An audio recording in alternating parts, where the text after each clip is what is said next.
Hola, en este video voy a hablar sobre la fisiología respiratoria. Aquí he dejado el índice que voy a seguir.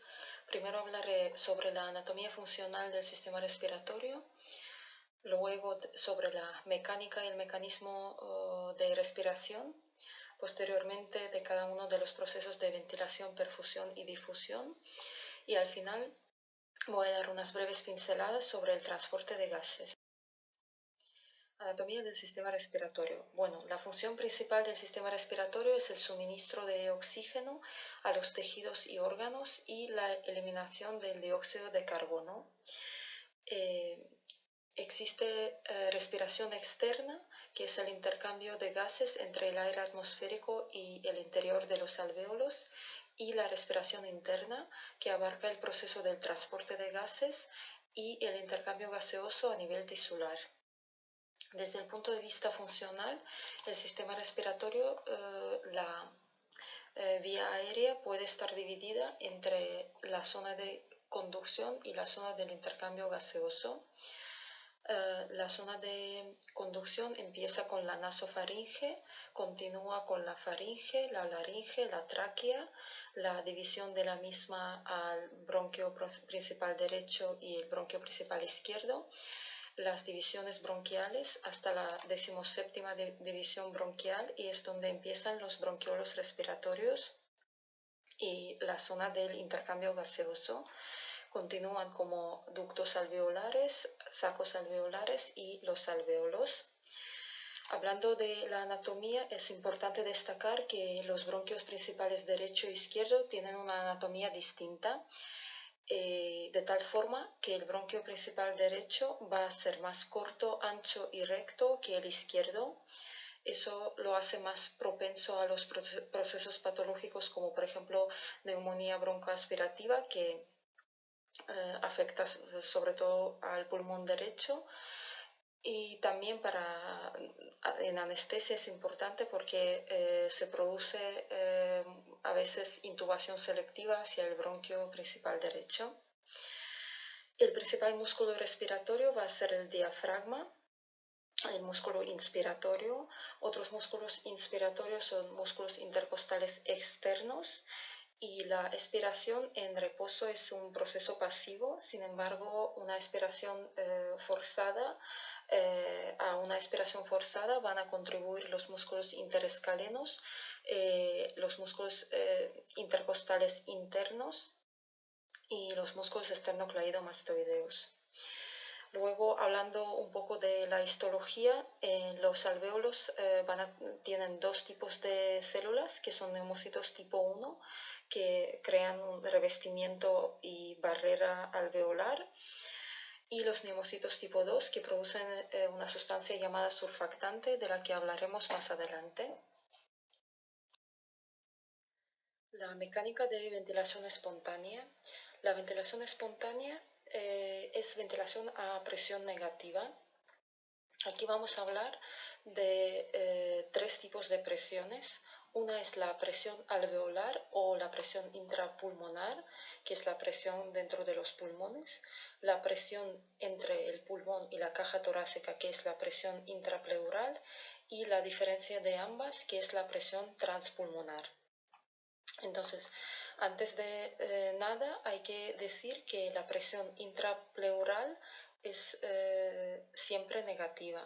Esa presión negativa hace falta tenerla para el efecto que ejerce sobre el pulmón, que es el efecto de succión, que mantiene los pulmones expandidos y previene el colapso pulmonar, porque por su propia elasticidad los pulmones van a tender a colapsarse hacia adentro y la caja torácica hacia afuera.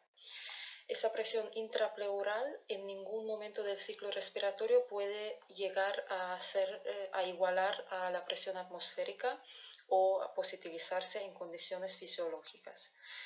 Entonces, dicho eso, vamos a empezar en el momento del ciclo respiratorio al final de una expiración. Entonces, al final de una expiración, la presión intrapulmonar va a ser igual a la presión atmosférica o como referencia 0. Entonces, durante la inspiración, el diafragma se contrae, se acorta y eso hace que aumente el volumen de la caja torácica y se negativiza aún más la presión intrapleural para que ese pulmón también aumente su volumen con la caja torácica. Y la ley de Boyle-Mariotte dice que el volumen ocupado por un gas a temperatura constante es inversamente proporcional a su presión.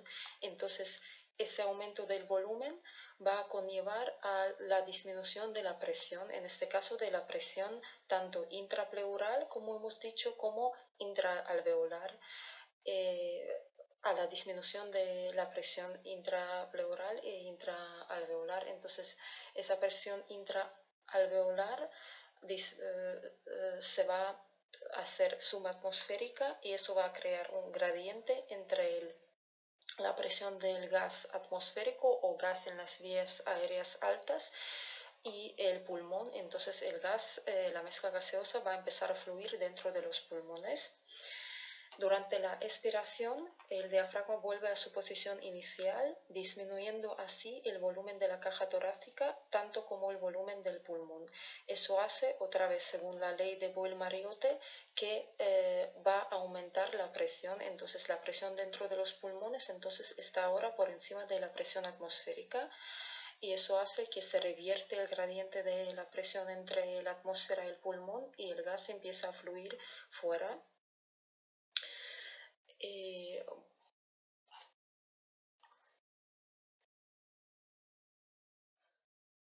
Las propiedades elásticas del sistema respiratorio es el conjunto de las propiedades elásticas del pulmón y de la caja torácica. Por la elasticidad, el pulmón tiende a recuperarse hacia el interior y la caja torácica tiende a expandirse hacia el exterior. La caja torácica lo hace por el tono y la anatomía de los músculos intercostales, que en este caso se comporta como una especie de muelle que al comprimirlo tiende a expandirse. Y los pulmones por varias razones. Entonces las resistencias elásticas de los pulmones van a estar determinados por la elasticidad del parenquima pulmonar, que un pulmón sano pues contiene las fibras del colágeno, de elastina, que contribuyen a esas resistencias elásticas. Y 2/3 de las propiedades elásticas de los pulmones se deben a la tensión superficial, que es una tensión que tiene lugar, aparece en la interfaz aire-líquido. Eso pasa a nivel de los alvéolos, que en este caso se comportan como si fuera una burbuja de aire. Y según la ley de Laplace, la presión del colapso de ese alvéolo va a ser directamente proporcional a la tensión superficial e inversamente proporcional al radio del alvéolo. Los neumocitos tipo 2, como hemos comentado previamente, producen una sustancia llamada surfactante. El surfactante va a actuar contra la tensión superficial. Entonces, de esta fórmula podemos ver que los alvéolos más pequeños van a tener una presión del colapso más alta y como consecuencia unas concentraciones de surfactante más altas, y en cambio los alvéolos más grandes van a tener una presión del colapso más baja y van a necesitar menos surfactante. Y para cuantificar esas características del pulmón, de la caja torácica o de cualquier órgano distensible, nos va a servir el parámetro llamado distensibilidad o la complianza.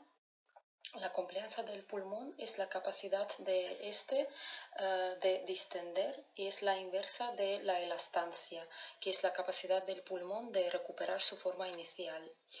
La complianza se expresa como cambio del volumen dividido por cambio de presión, y su valor normal es entre 50 y 200 mililitros por centímetro de agua. Cabe destacar que pulmón completamente distendido o también pulmón completamente desinflado va a tener menos capacidad para distenderse, dicho en otras palabras, una menor complianza. Para realizar el trabajo respiratorio se tienen que vencer, por un lado, las resistencias elásticas que hemos comentado previamente y por otro lado, las resistencias no elásticas, que son las resistencias de la vía aérea al flujo del aire. El flujo del gas en las vías aéreas es una mezcla del flujo laminar y el flujo turbulento. El flujo laminar lo podemos imaginar como unos cilindros del gas que fluyen a diferentes velocidades dentro de un tubo, por ejemplo un bronquio. Desde el dentro hacia afuera la velocidad del flujo laminar disminuye.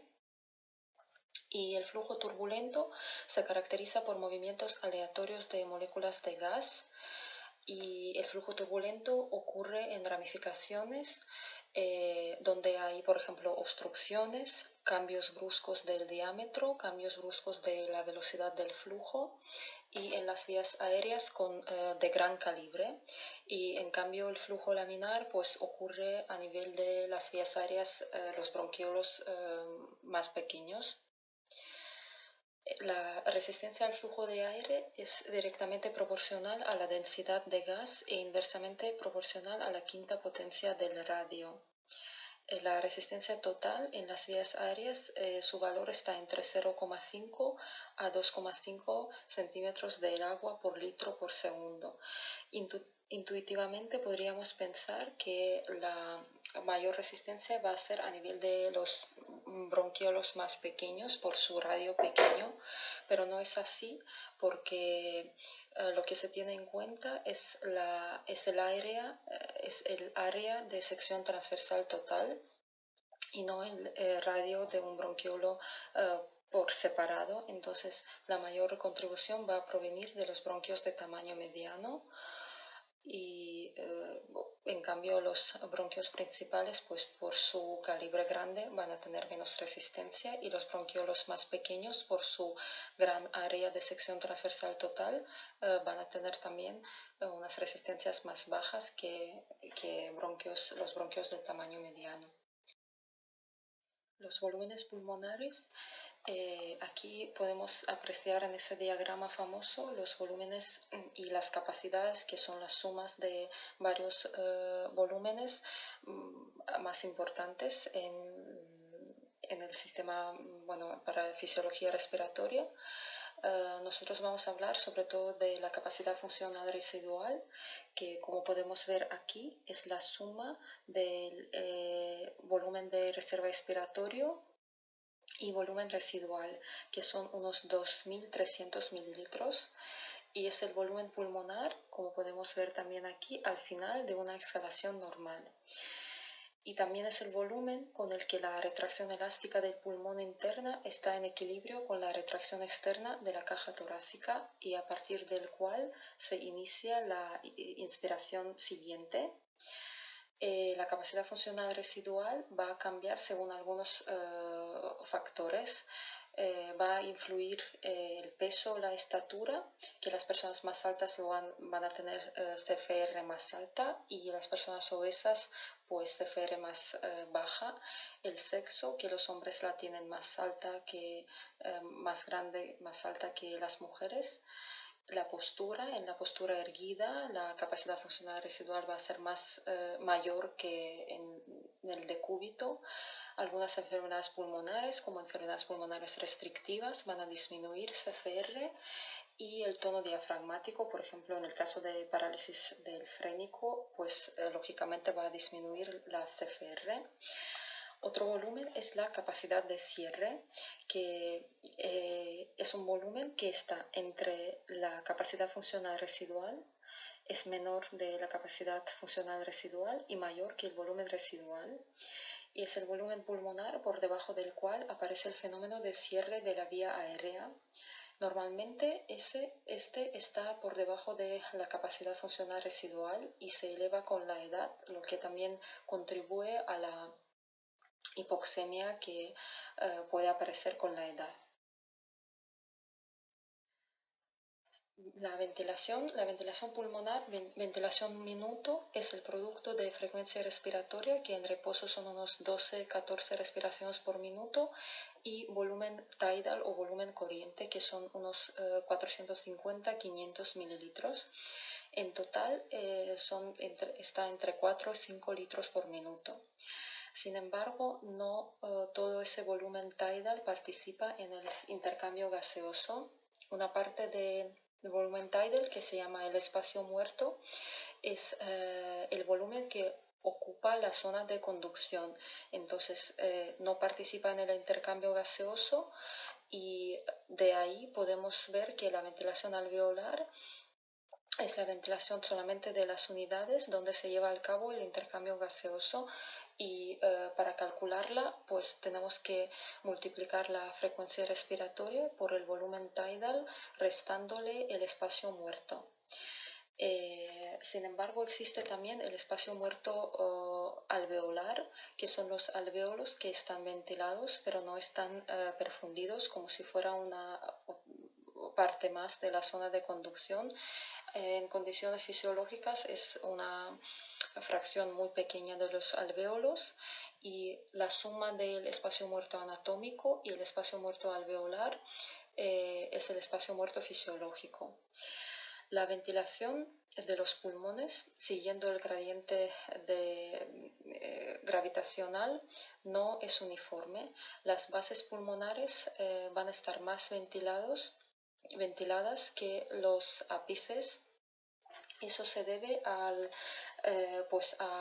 efecto que ejerce la gravedad sobre el pulmón, que la presión intrapleural en el ápex pulmonar, en los campos superiores, va a ser más negativa que la presión intrapleural en la base pulmonar.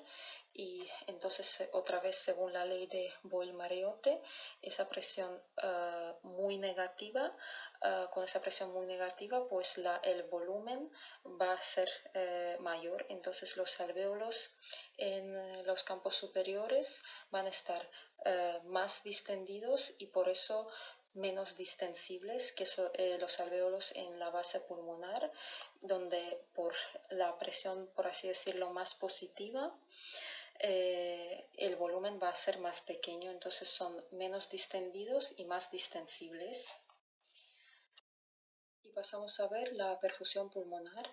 La circulación pulmonar se caracteriza por bajas presiones y bajas resistencias y alto flujo. Los pulmones reciben 5 litros por minuto de sangre, que es igual al gasto cardíaco sistémico. Y la presión en la arteria pulmonar es de unos 25 milímetros de mercurio. Por esa circulación a tan bajas presiones, el efecto de la gravedad es significante en la perfusión pulmonar, que también va a ser, entonces no va a ser uniforme, y las bases van a ser más perfundidas que los ápices, y porque, como hemos comentado, que la ventilación tampoco es igual en todo el pulmón, pero aún así va a ser más uniforme que la perfusión porque la gravedad ejerce más efecto sobre un líquido que sobre un gas. Entonces, la presión de distensión alveolar es más o menos uniforme en comparación con la presión de perfusión. Eso da lugar a las zonas del West descritas por el West en 1964, que el West divide el pulmón en 3 zonas. La zona 1, que son los ápices, los campos superiores, es donde la presión de distensión alveolar va a ser siempre mayor que la presión arterial del vaso pulmonar y esta mayor que la presión venosa. Entonces el flujo aquí va a estar obstruido, lo que da lugar a un espacio muerto alveolar. En condiciones fisiológicas pues es una zona muy pequeña. La zona 2 se caracteriza por la presión arterial, que es mayor que presión de distensión alveolar, y las dos mayores que la presión venosa. Y esa relación entre presión arterial y presión alveolar va a depender según la fase del ciclo cardíaco en la que nos encontramos. Entonces, en la sístole, la presión arterial va a ser mayor que la presión alveolar. En cambio, en la diástole, la relación se va a revertir. Entonces, flujo aquí va a depender de la diferencia entre presión arterial y presión de distensión alveolar. Y por último la zona 3, que es la zona donde la presión arterial va a ser siempre mayor que la presión venosa y esa mayor que la presión de distensión alveolar. Y aquí el flujo, lógicamente, va a estar independiente de la presión alveolar. Otro fenómeno que ocurre con la perfusión pulmonar, pero más a nivel local, es la hipoxia, es la vasoconstricción hipóxica pulmonar. Eso ocurre en los alvéolos que reciben poca ventilación y entonces el capilar que perfunde ese alvéolo pues se va a contraer, entonces se va a vasoconstreñir, permitiendo así la redistribución del flujo hacia los alvéolos más ventilados. Ese efecto es muy importante para, por ejemplo, ventilación unipulmonar, y es lo contrario a lo que pasa a nivel sistémico, donde una hipoxia va a producir una vasodilatación capilar. Hemos hablado de la ventilación, la perfusión, y aquí vamos a hablar del coeficiente entre ventilación y perfusión, que en condiciones normales está entre 0,8 y 1. Como hemos dicho, tanto la ventilación como la perfusión va a estar más alta en las bases pulmonares que en los ápices. Sin embargo, las bases son mucho más perfundidas que ventiladas, entonces eso da lugar al coeficiente de ventilación-perfusión más bajo, menos de 1 en la base pulmonar, y en cambio los ápices van a estar más ventilados que perfundidos, entonces el coeficiente de ventilación-perfusión va a estar alto en los ápices. Y comentaremos brevemente las alteraciones o mismatch de ventilación-perfusión. Aquí se pueden dar dos situaciones distintas. Entonces, la primera es cuando el alvéolo, como podemos ver aquí, está obstruido, ocluido, como pasa, por ejemplo, durante la neumonía, que está tapado por el pus, por ejemplo, y el capilar entonces que lo perfunde, la sangre desoxigenada que llega a ese capilar pues no se va a oxigenar, y eso da lugar a un shunt, donde la relación ventilación-perfusión va a ser 0. Ese shunt puede ser o shunt absoluto, donde la ventilación es igual a 0, como un shunt anatómico, o shunt relativo, donde la ventilación está parcialmente abolida. La diferencia entre las dos radica en la respuesta a la oxigenoterapia. El shunt absoluto no va a responder al oxígeno, el relativo sí va a mejorar la oxigenación, la saturación de la hemoglobina con oxígeno. Y la segunda situación es cuando el alvéolo sí está ventilado, pero no está perfundido. En la perfusión el capilar está obstruido. Eso pasa, por ejemplo, un ejemplo típico es el tromboembolismo pulmonar, y eso da lugar a un espacio muerto, como si fuera otra parte más de la zona de conducción, ese alvéolo, y entonces aquí la relación ventilación-perfusión va a tender al infinito, y así se aumenta el espacio muerto. Y ahora pasamos a ver el proceso de la difusión.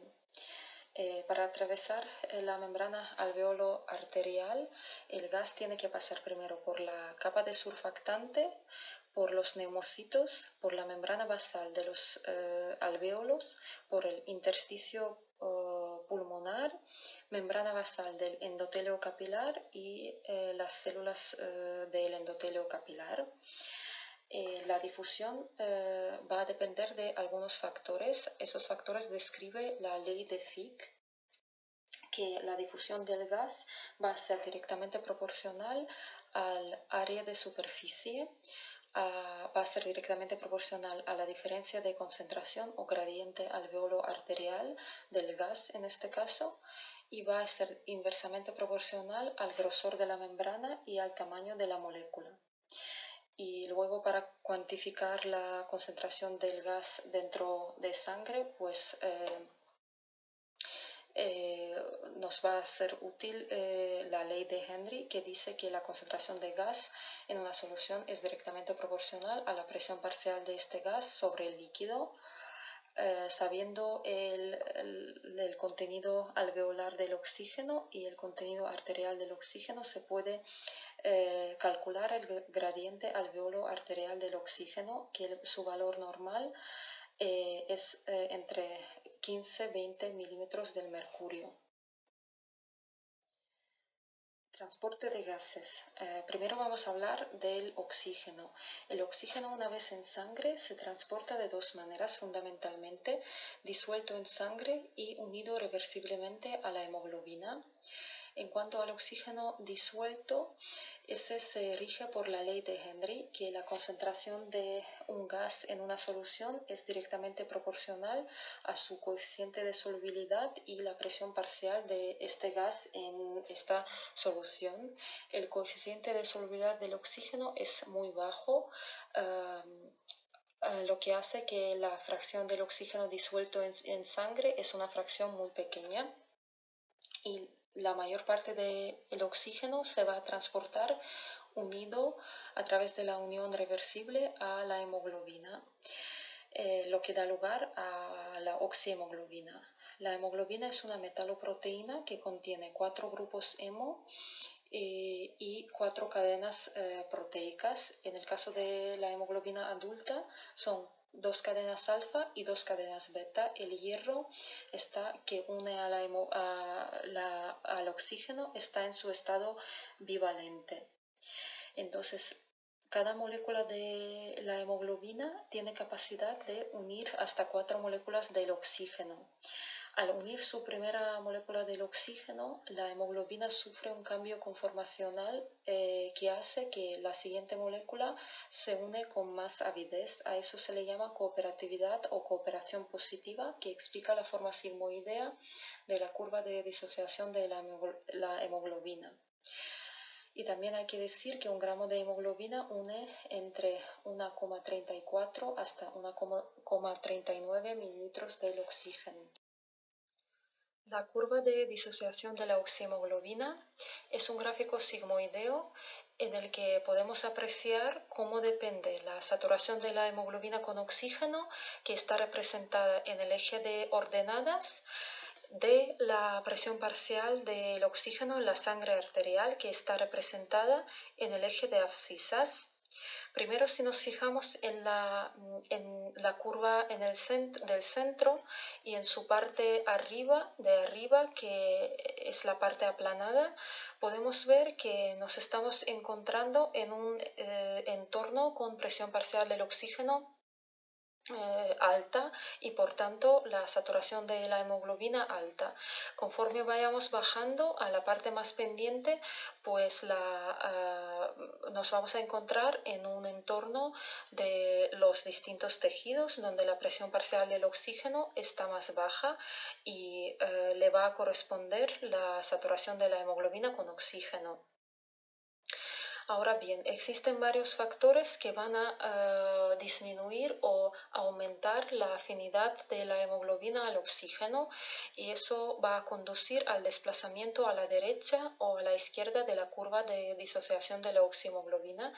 El desplazamiento a la derecha se da cuando la hemoglobina se estabiliza en su estado desoxigenado o su estado T, que hace que se reduce la afinidad entre la hemoglobina y el oxígeno.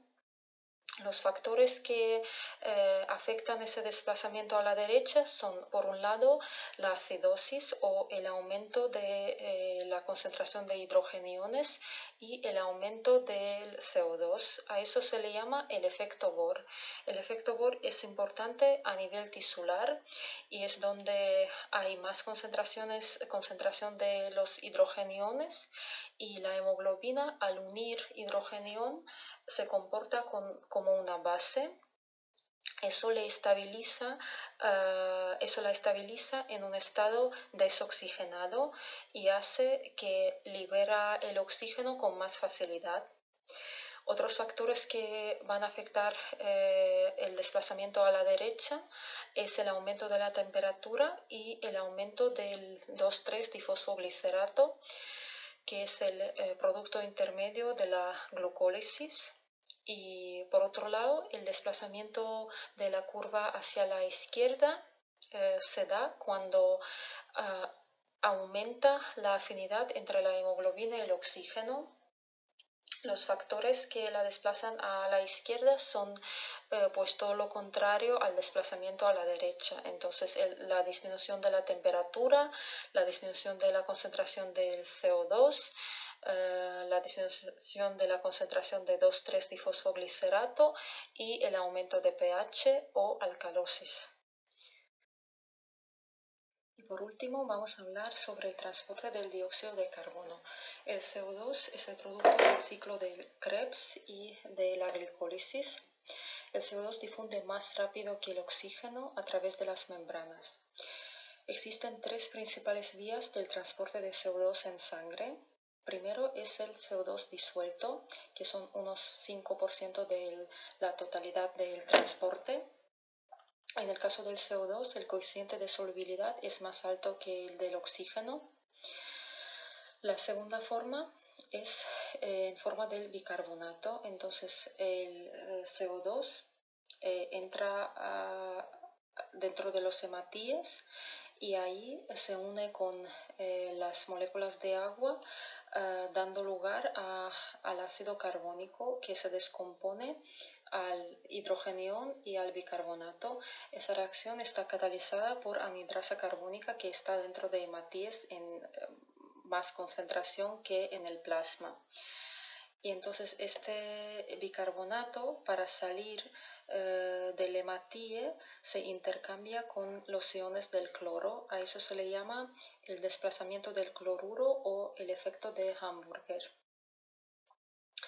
Y la última forma del transporte del CO2 es como compuesto de carbamino hemoglobina, que también son unos 5% de la totalidad.